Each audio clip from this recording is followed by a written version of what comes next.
got this scooter, I copped a bit of ridicule. I'm just an average bloke. I've rode bikes my whole life. I've had over 50 motorcycles in my life, ranging from 100cc's right up to Harley Davidson electric glides, and 1000cc sports bikes. I've had them all. All I know is I have more fun riding a scooter around on the streets than what I do riding anything else I've ever had. It's a great bike. It's like, how many people can say they have fun coming home from work? People judge people because of the bikes they ride. Like, oh, geez, he's only riding a bloody jet bike or something, like, he's less than me. It doesn't matter, like, as long as you ride, who cares what you ride? If you're riding a bike, you're cool, like, just because you ride a Harley or whatever you're riding doesn't make you cooler than anyone else. Too many times in these Facebook groups I see people bagging people out, and people bag Harleys a lot because anybody that rides any other bike knows they don't wave to you very often. It's like I think they're above you or something, I don't know what it is, read too many magazines or something. I don't care what anyone rides. If you're riding a bike, as far as I'm concerned, in my eyes, you're cool, Anyway, let's get into it. So the first modification I did to my scooter, which is a Yamaha BWS 125, or Zuma in America, was to upgrade my air filter. Most standard air filters are restricted somewhat to reduce the intake noise. If you've ever tried to work wearing one of these things, you'll know exactly how hard it is to breathe, and your engine is no different. I replaced mine with a K&N air filter. Initially they are much more expensive, but you can wash them and they last at least 10 years. So overall they work out cheaper. You'll get a bit of a performance boost as well as a nice intake noise when you give it a handful as well. Next I installed a set of handguards, which work a treat if you live in a cooler climate like I do. A lot of scooters have a little fairing in between the handlebars, which looks a little strange sitting up in the middle of nowhere. So I got this vinyl sticker custom made, just to dress it up a bit. I think it looks a bit better anyway. My scooter didn't come with a clock, so I bought this one off eBay. It fitted perfectly and only cost me $20.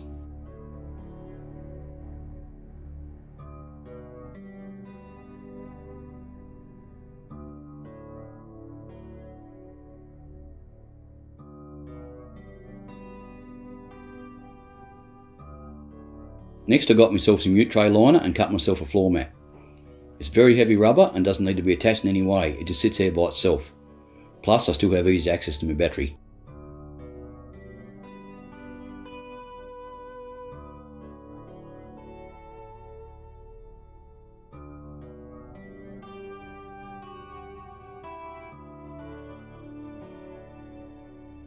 My scooter didn't have a glove box either, so I bought this one off eBay for $12. It does the job and actually fitted like a glove. Excuse the pun. By the way, I came across these sunglasses. The brand is Cappo. They are impact resistant and photochromic, which means you can wear them day or night. They are 1/4 the price of the big name brands and every bit as good. For luggage, I decided to go with these tiny little saddlebags, which I also found on eBay.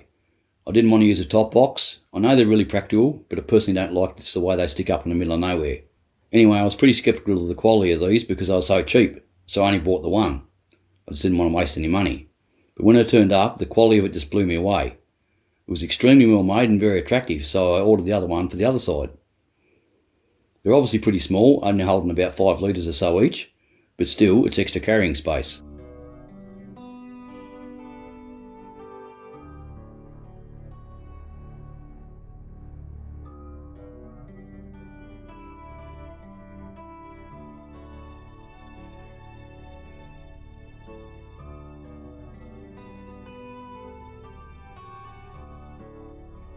I keep all the things I carry with me all the time in the right side bag.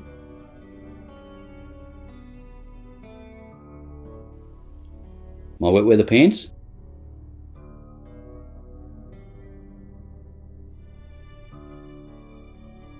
Two rock straps for strapping big stuff on top of the seat if I need to.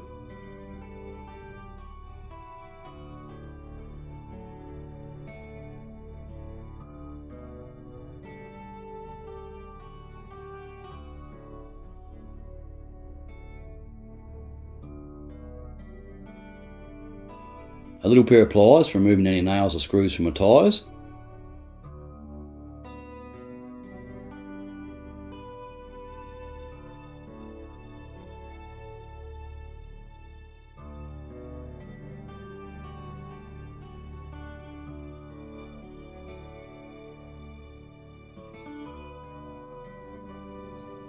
And of course then I have my spare tyre in a can.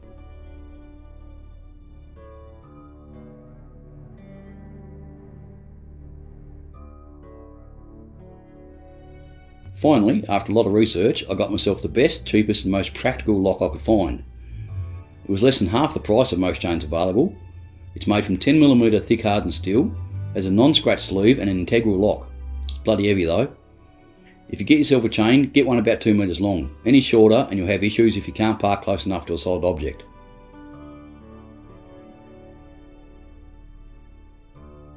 There are so many advantages to riding a scooter, I don't really have the time to go into everything in this video.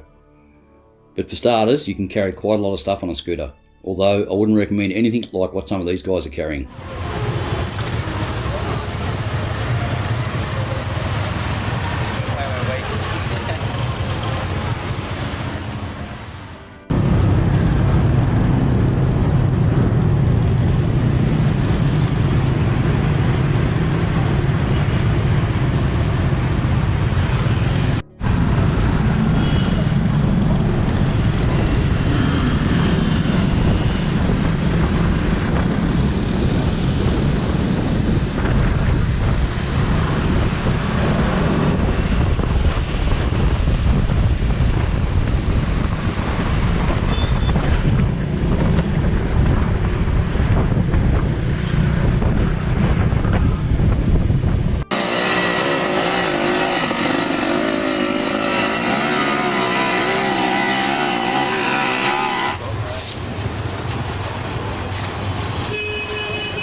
Where I live, any motorcycle up to 125cc is half price registration, and that's not counting the fuel savings. I get around 40 k's to the litre, or 100 miles a gallon from my scooter.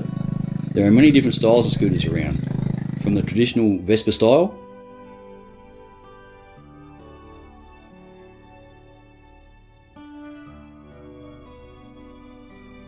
to sports styled scooters.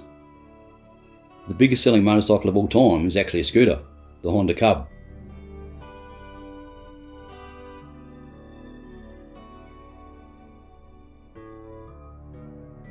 There's American-made scooters,